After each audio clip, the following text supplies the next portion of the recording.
Freestyle just lets me be creative. That's why I really like it. And just the community of everyone I've met. And art as well lets me be creative, and it has its entire own community that sometimes mixes with the soccer and freestyle community.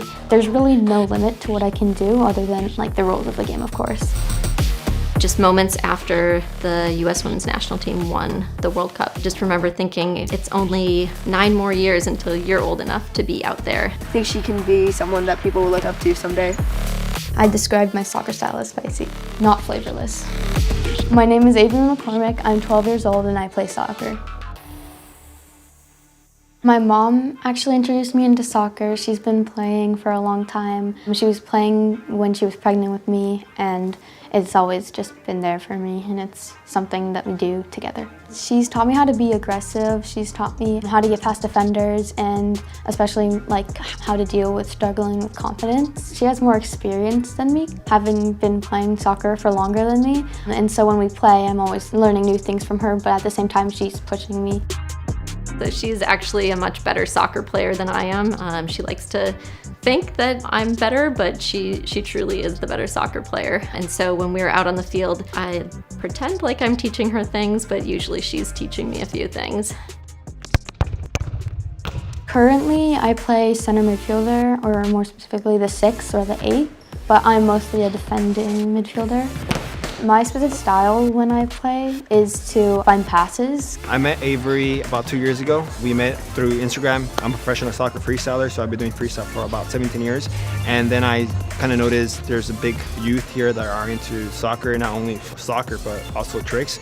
And on Instagram, it's huge. I've seen her plays, I've seen her Instagram, so I've seen her score goals and doing amazing stuff on the pitch. Some stuff that I probably wouldn't be able to do, but I focus on with her is mostly watching her freestyle, her improvements, and I would just say from the first time we practiced to where we're at now, crazy. I pre-visualize what I'm going to do sometimes. With freestyle, it's a whole different type of training. It's more individual and it's a lot of different type of improvising. And I think people in general like to watch cool stuff.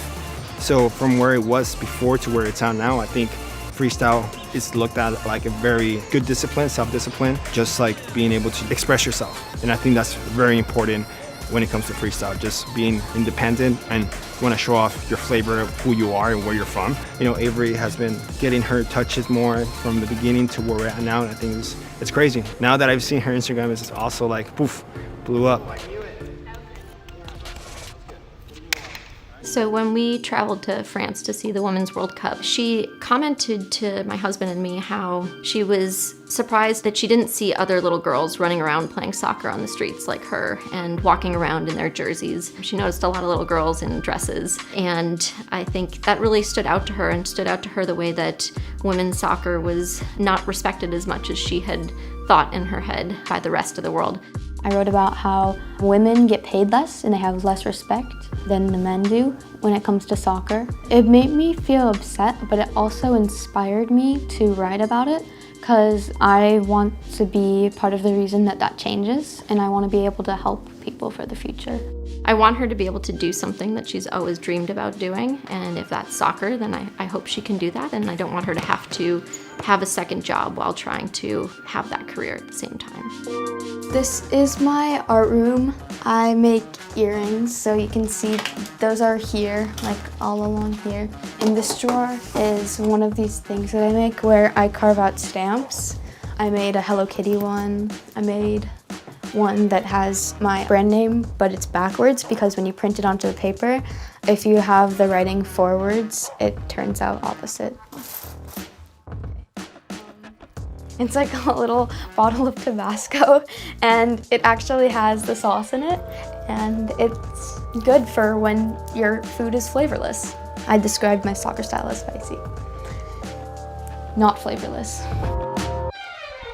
There's really no boundaries in art, no limits, and that's similar to soccer, how when I play soccer, it feels like there's nothing that can hold me back and nothing that can stop me from being creative. So there's 2 important things that I really love about this sport. I like the community and everyone that I've met through this sport. Everyone's so nice and it's really fun meeting new people. And I also like the way I'm able to be creative when I'm on the field. With freestyle, I think the most important thing is just finding yourself with it and wanting to go and practice, not only when we're doing it together, but when you're like by yourself. She always finds these amazing passes that I don't see it out there on the field until she does it, and then it's just beautiful. So I really love that she's so creative. No days off means to me that if you really love something and you're passionate about it, you should put your effort into it. I got my confidence by my mom telling me that nobody's gonna be there to tell you to do something, so you just gotta do it yourself. You just gotta build the motivation and go out there and do it.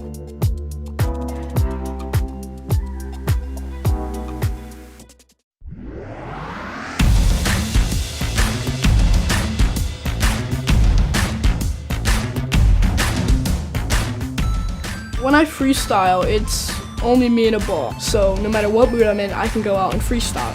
It was an outlet for me. It allows me to channel my feelings. So if I'm angry, I no longer take it out on a person. I can take it out when I'm freestyling. By taking out of the ball, it almost is like a beautiful art.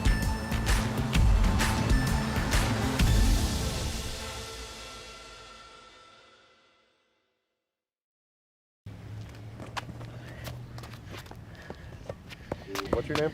My name is Seyda. I'm 13 years old and I'm a professional soccer freestyler. There you go. And just keep doing your thing. I'm just going to start asking you questions, okay? Okay.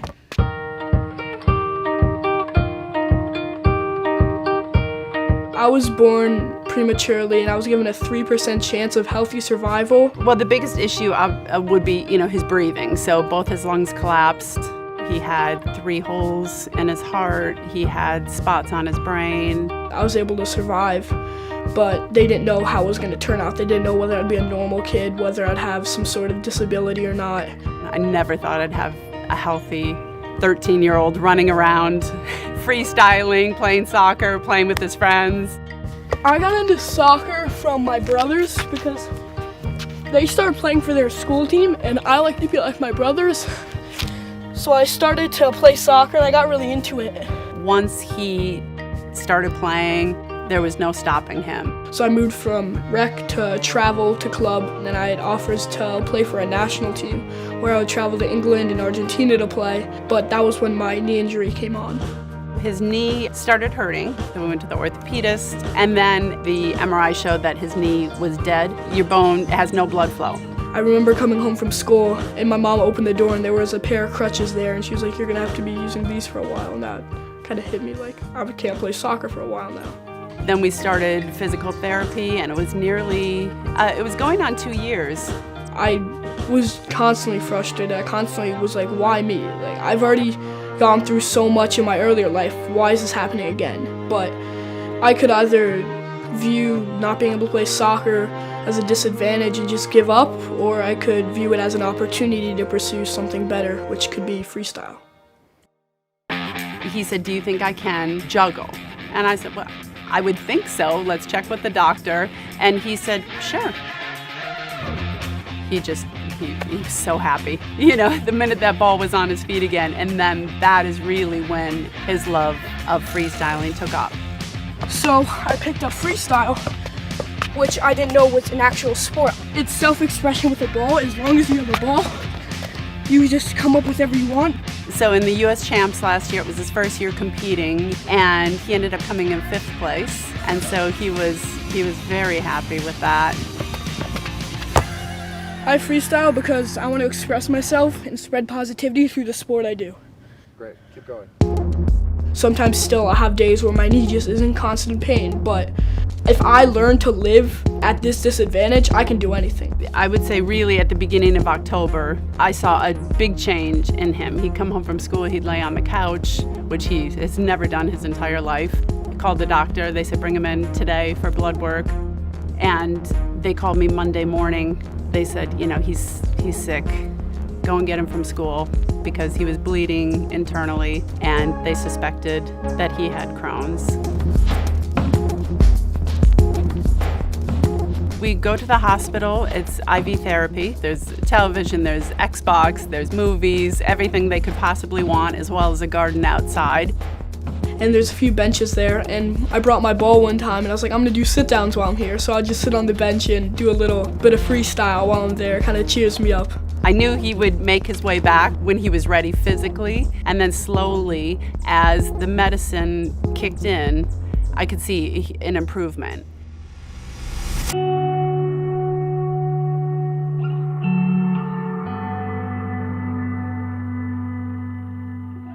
The work with the Red Bulls started just by going to Red Bull games. When we would enter the boulevard, he was enthralled with the freestylers. There were a couple of them who really kind of took him under their wing. They had said, if you practice and continue to improve, you can come back and really be much more involved going forward. I'm now a part of the Red Bull freestyle crew. Now I perform at halftime. I perform 3 hours before out in front. Anyone that comes in gets to see us. It's like a dream come true. Nick continually surprises me. His determination, his unwillingness to compromise whatever it is he wants to set as his goal, he never wavers from. There's like a quote that I always like keep in my head, which is just like keep pushing. Because, well, when I was born, I was given such a low % chance of surviving. So I think that the reason I'm on this earth is because I have a reason to be here. I keep pushing because no matter what comes my way, whether I'm at a disadvantage or an advantage, I need to keep going and I need to show everybody what I can do. For some people like me, you need to just completely get off the path and just create your own trail. Just hope it works out. I was 11 or 12. I saw someone do freestyle for the first time, and I was like, this is what I want to do. And I was just like hooked.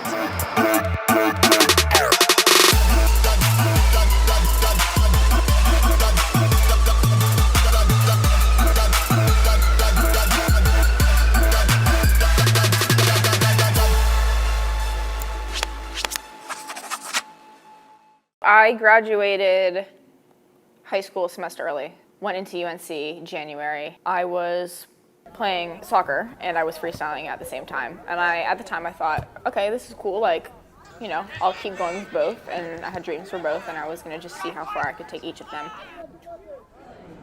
Indi was great. I mean, her technical platform was so extraordinary. We had no choice but to chase her. She came in here and we were just in awe of what she could do with a soccer ball. We thought she would be great for our culture. Unfortunately, she got injured a bit her freshman year. So then it was like 2.5 months in and we were playing in a college showcase. This girl like was dribbling towards me and cut in. So I like went to cut back and my leg just like bottom leg just like kind of stayed where it was. And then my knee was like diagonal. I knew like in that moment I did something. And then I had surgery to fix my ACL, MCL, meniscus. This one was my ACL. So like it was keyhole, so I have a scar here, here, and here. And then they got the new tendon from my patella. So that's where the big scar comes from. I was just getting back into playing. I think I'd had like 1 or 2 training sessions. And I was in my room and I was like scrolling through Twitter and I came across a quote and it said, "The man who chases 2 rabbits catches neither." And it hit me. So I walked out of my room. I like knocked on my parents' door and I was like, "Hey, just want to let you know, I'm gonna retire from soccer and I'm gonna do freestyle full time." And I think she knew long term that freestyling was going to be her avenue to success in this game, so she decided to sort of commit herself to doing that. I don't know, it's just something kind of freeing about like lacing up your boots and having a ball at your feet. When I first came to campus, I was like, I need somewhere quiet, secluded, where I can just go train, clear my mind. All you need really is like some space and a ball. It's really all you need. I keep training because I want to get better. I don't want to be complacent. Like I think the best thing about freestyle is like there aren't any limits, there are no boundaries. Like you make the rules. If my body's not feeling it, I'll take a rest day. But I typically try and be in here 5-6 times a week.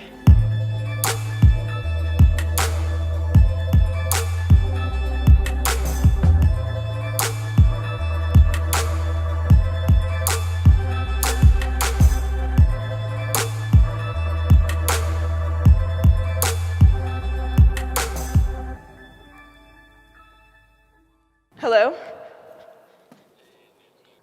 Is it uploaded? It's uploading now. I'm like constantly like downloading clips, uploading clips, working with different brands to make sure that I'm getting the right copy and post. So it's like constantly on my phone or my computer, or like whipping out my phone, connecting to my hotspot and downloading something to my computer to then upload to my phone. So it's just learning how to be flexible and just take whatever life throws at me and kind of work with it. So it's cool. Right as I started school, Instagram became a thing. And I was like, okay, like how can I make content for freestyle? And it was only photo at the time.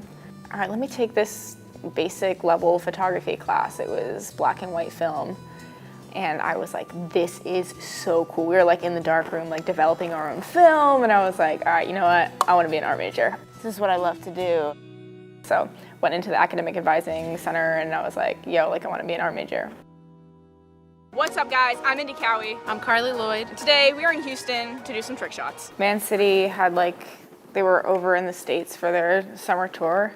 And then they also wanted me to work with Carly Lloyd and do like a trick shot. I didn't know that opportunity would come around that way. I didn't ever think that it would come around that way, but it did. And I finally was able to bring that video piece and that idea and work with Carly and bring that to life. It was really cool. It was really rewarding. So like everything I had sacrificed, even then, for just that one experience was worth it. And there's been so many more experiences like that. We are in North Carolina, like 6:30-ish, and I am headed to this little spot that I like to train and longboard at.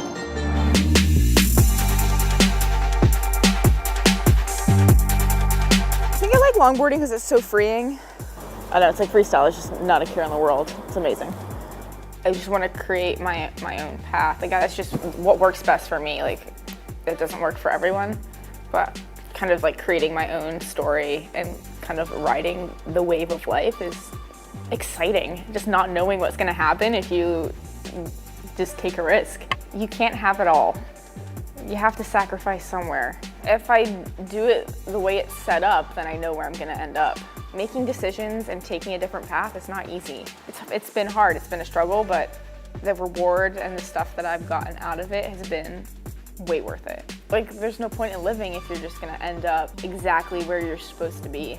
Playing soccer and freestyling were most important to me. So I made sacrifices because there was stuff I wanted to do. What's my life motto? Ride the wave.